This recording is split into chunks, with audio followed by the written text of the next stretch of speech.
Hello again. Bumalik ako uli dito sa itong place na to na binibilan mga souvenir. May nakita ako para sa iyo, Ma'am Babes. Anong gusto nyo dito, Ma'am Babes? This one. Maganda.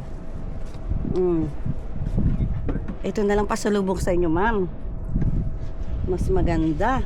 Ito po, 150. Yes. Cellphone holder. Yes, Ma'am. Ito, Ma'am, yung ball pen. Ballpen, flower. Yes pa, oh. Ito na lang aking bibilin. Oh. Adalong. Yan. Ito ang karagatan. Kaya lang napakalalim, bawal dito, mag-swimming. Bangiwin me. Bawal po dito. Malalim. Kaya lang talagang mga turista na nagpupunta dito, mga bakasyon, namamasyal. Yun lang ang pwedeng gawin dito. Mamasyal ka lang, magsa-sightseeing ka sa dagat. Kasi not allowed mag-swimming kami dito eh. Masyadong malalim. Ito ang aking mga kasama, pamangkin ko, ang aking kapatid. Ang aming bisita, yung naka-orange. Yes, di ba? Jay!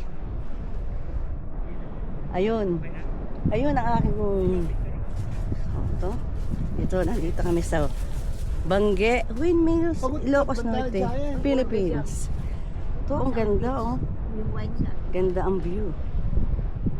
Yes, at least nakapag-rest ako.